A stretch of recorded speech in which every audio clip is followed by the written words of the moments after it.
Paano nga ba natin malalaman kung dapat na nating palitan yung drive belt ng ating Toyota Vios at kung paano ito tanggalin at kung paano magpalit? Yan ang gagawin natin sa video na to mga boss. Tara, let's go!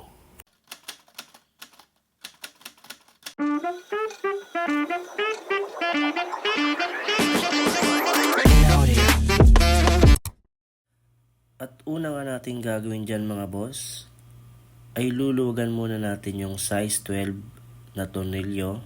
Gagamit ako dyan ng yabe na size 12. Ayan po, kung nakikita nyo sa video. Luluwagan ko lang po yan.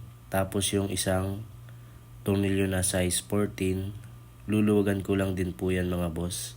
Dyan sa may bandang alternator ng ating Toyota Vios. Puro luwag lang mga boss hanggang sa gumalaw yung alternator at may tulak natin kagaya ng ginawa ko sa video. Tapos matatanggal na natin yung belt na yan. Ganyan lang po kadali mga boss tanggalin yung belt ng Toyota Vios. At para ma-check natin kung palitin na, titingnan natin yan mga boss kung bitak-bitak na ba yung belt ng ating Toyota Vios.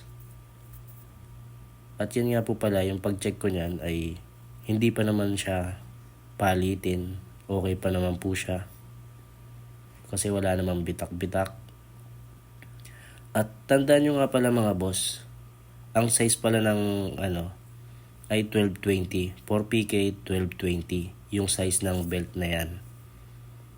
Yung drive belt ng Toyota Vios. At kung sakaling nasa biyahe kayo mga boss tapos naputol yung belt na yan, ay madali nyo lang naman malalaman at mararamdaman. Dahil isa nga sa mga indikasyon yan mga boss ay magwa-warning yung inyong battery. Dahil nga kapag naputol yan hindi gagana yung ating alternator at saka kung may aircon yung Toyota Vios nyo kung gumagana pa naman ay mawawalan po kayo ng aircon. Hindi na po lalamig dahil hindi nga po gagana yung compressor. Yun po ang magiging mga dahilan mga boss kapag naputol yung belt na yan. At kapag ikakabit nyo na nga ulit mga boss yung ating belt ng Toyota Vios ay gayahin nyo lang po kung paano yung ginagawa ko sa video. Kailangan po may lagay po lahat sa belt na yan yung mga pulley, yung mga umiikot po, yung mga nakasama dyan, yung pulley ng makina, tapos yung pulley ng compressor, ng water pump, tapos ng alternator. Dapat may sama nyo po silang lahat dyan sa belt na yan. Ganyan lang po, gayahin nyo lang po yung ginagawa ko sa video kung paano yung diskarte ng pagkabit nyan.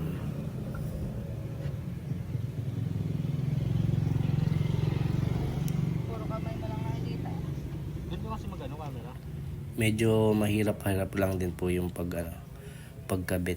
Pero pagka nakasanayan nyo na yan mga boss, madali nyo na magagawa at kung paano yung diskarte. Kapag natutunan nyo yung diskarte ng pagkakabit, madali na lang yan mga boss.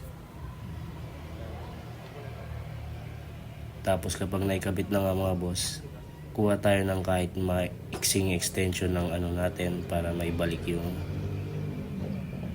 pagkakabatak ng ating belt. Kagaya nyan. Ganyan lang po yung diskarte mga boss. Hahatakin natin siya para mabatak ulit yung belt. Tinandaan ko nga pala yan, may marking po akong nilagay dyan kung gaano kahigpit. Yan. Pagka mahigpit naman na yan mga boss, okay na yan. Higpitan nyo na ulit yung dalawang tornilyo. Yung isang size 12 na tornilyo, gamit ulit tayo dyan ng yabe para mahigpitan na size 12.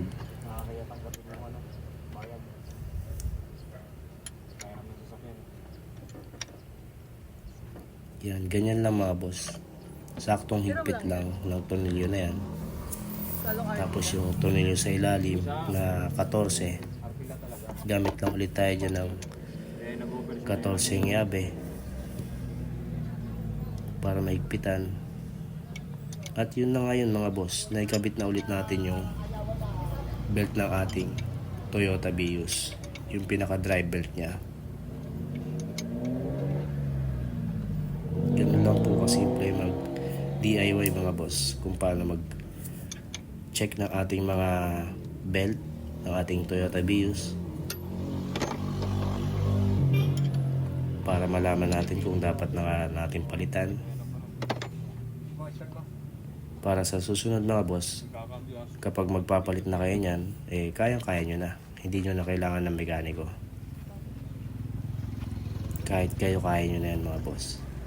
At ganun nga lang po mga boss, para malaman kung palitin na yung ating mga belt. At ganun nga lang po yun mga boss, kung paano i-check yung ating mga belt. At sana po may tututunan kayo sa videong ginawa ko. At huwag nyo pong kalimutan mag-like at mag-share. At mag-subscribe na rin kayo sa aking channel para updated kayo sa mga video na aking gagawin at i-upload. Maraming salamat.